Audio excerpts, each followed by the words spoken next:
카이샤 바텀스 애틀랜타 시장이 시정부 소유의 건물에 있는 화장실을 남녀와 관계없이 사용할 수 있는 성중립 화장실로 전환하도록 했습니다.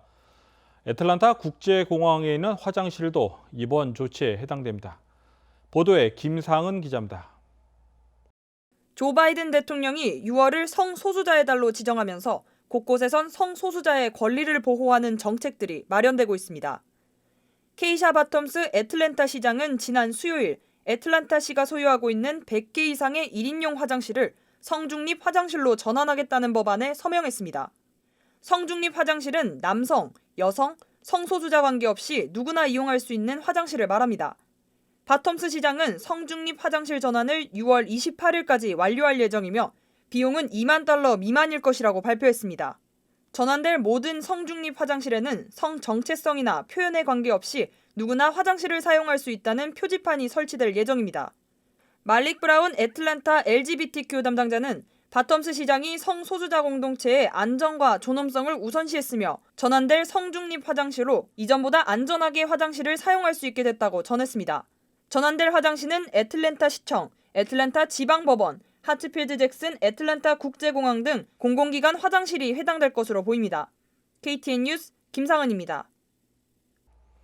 연방의회가 압도적 찬성으로 통과시킨 노예 해방일이 12번째 연방 공휴일로 지정됐습니다. 156년 만의 일입니다. 조 바이든 대통령은 17일 준틴스라고 불리우는 노예 해방일 6월 19일을 연방 공휴일로 지정하는 법안에 서명했습니다. 바이든 대통령은 백악관에서 열린 서명 행사에서 노예 해방일은 노예 생활의 길고 힘든 밤과 다가오는 밝은 아침에 대한 약속을 동시에 상징한다고 말했습니다. 그러면서 위대한 나라는 가장 고통스러운 순간을 외면하지 않고 끌어안는다고 강조했습니다. 올해 노예 해방일 6월 19일은 토요일인 관계로 연방 공무원들은 오늘인 18일 휴무에 들어갔습니다. 노예 해방일은 에브라함 링컨 대통령이 노예 해방을 선언하고 2년 후인 1865년 6월 19일 마지막으로 노예 해방 소식이 전해진 것을 기념한 날입니다. 한편 연방 공휴일이 새로 지정된 것은 지난 1983년 마틴 루터 킹 주니어 데이 이후 약 38년 만입니다. 조이너스 데이케어 센터가 다음 주 월요일 21일 소프트 오픈을 앞두고 오늘 사전 리허설을 실시했습니다. 조이너스 측 관계자는 사전 준비가 모두 마쳤다며 프로그램 일부를 공개했습니다. 보도에 박진남 기자입니다.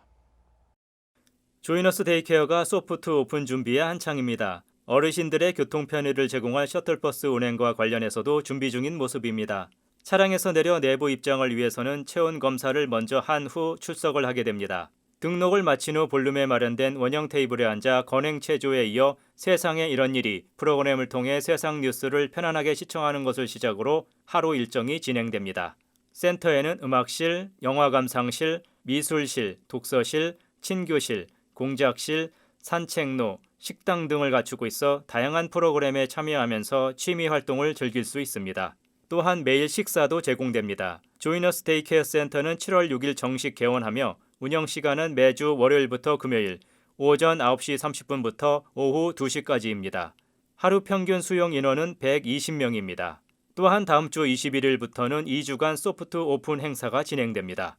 한편 65세 이상이면 누구나 참여 가능하며 특히 메디케이드가 있으면 경제적 부담 없이 참여할 수 있습니다. KTN 뉴스 박진남입니다. 다음은 스포츠 소식입니다.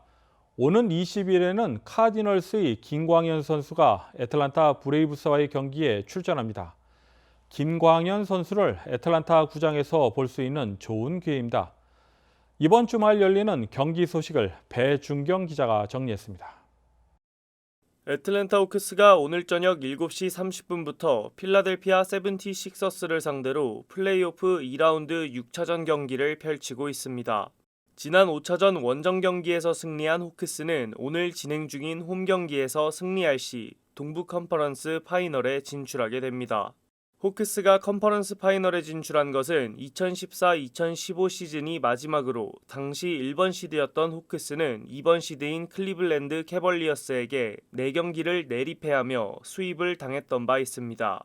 호크스가 컨퍼런스 파이널 무대에 진출하게 되면 브루클린 네츠와 밀워키 벅스 중 승자와 NBA 파이널 무대를 위한 시리즈를 치르게 됩니다. 야구 소식입니다. 애틀랜타 브레이브스가 어제 가진 세인트루이스 카디널스 4연전 첫 경기에서 패배하였습니다.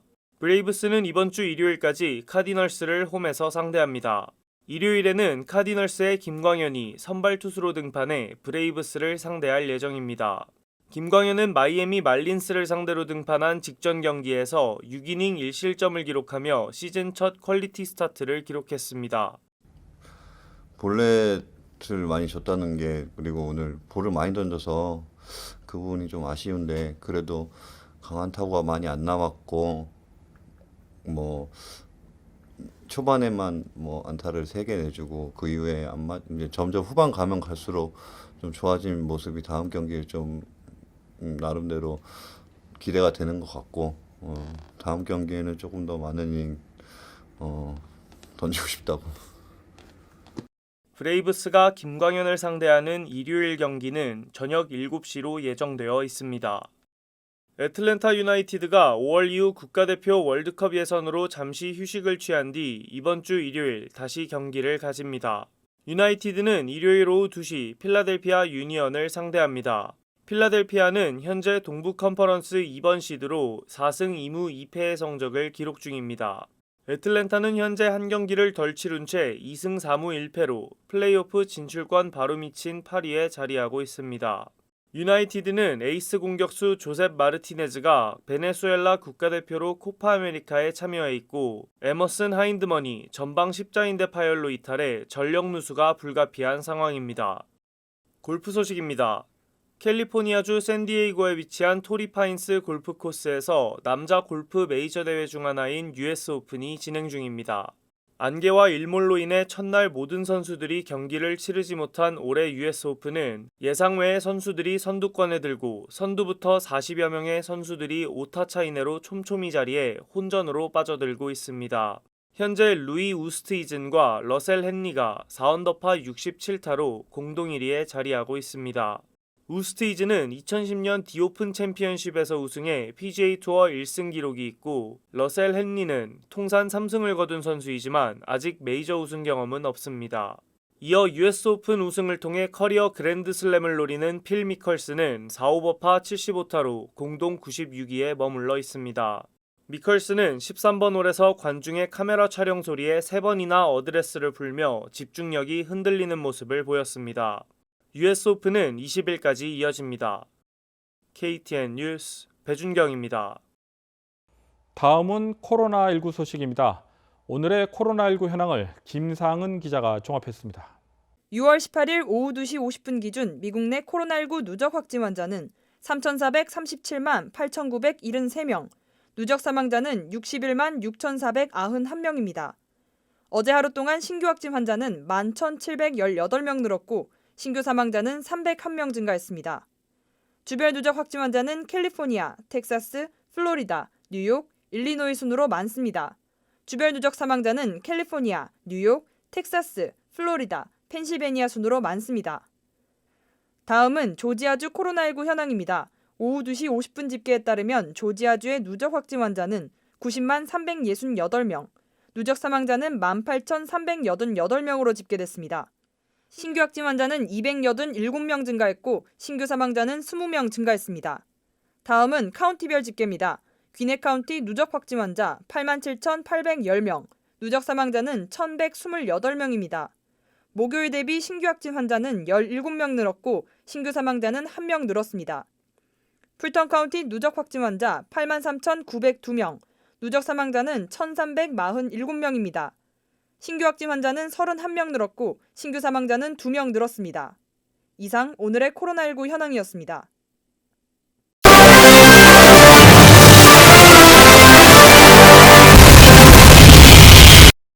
성 김 대북 특별대표가 10월부터 4박 5일간 한국에 머무르며 정부 관계자 등을 만나 한반도 평화와 비핵화 방안에 대해 논의합니다. 김 대표는 특히 오는 21일 노기덕 외교부 한반도 평화교섭본부장과 한미 북핵 수석대표 협의를 하고 대화와 대결에 다 준비되어야 한다는 김정은 북한 노동당 총비서의 메시지 등에 대한 분석을 공유할 것으로 보입니다.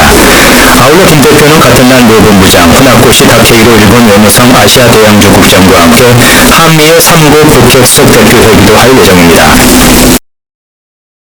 도널드 트럼프 전 대통령은 비판적 인종이론을 국가자살 프로그램이라고도 비난했습니다. 트럼프 전 대통령은 오늘은 18일 조 바이든 행정부가 분열적인 메시지와 극단적 사고를 학생들에게 주입하려 한다고 선거 분석 전문 매체 리얼 클리어 폴리틱스 기고문을 통해 밝혔습니다. 트럼프 전 대통령은 비판적 인종이론, 백인 특권 이론 등 인종차별 금지와 관련된 교육 훈련을 연방기관에서 중단하라는 자신의 명령을 바이든 대통령이 철회한 것을 문제 삼았습니다. 한편 공화당은 텍사스주와 조지아주 등에서 비판적 인종이론 교육을 제한하는 법안을 추진하고 결의안을 통과시켰습니다. 미 서부 지역의 한낮 기온이 화씨 104도를 훨씬 웃도는 불볕더위가 연일 계속되면서 가뭄과 산불로 몸살을 앓고 있습니다. 캘리포니아주 데스밸리에서는 현지 시간 16일 최고 기온이 화씨 129도까지 치솟았습니다. 러시아와 독일, 중동 지역에도 폭염이 기승을 부리고 있습니다. 이 같은 이상고온 현상은 지구온난화로 인한 초대형 열돔 현상 때문입니다. 올해 무더위가 지난해보다 더 심할 것이란 전망입니다. 이상으로 6월 18일 KTN 뉴스를 모두 마칩니다. 시청해주신 여러분 고맙습니다.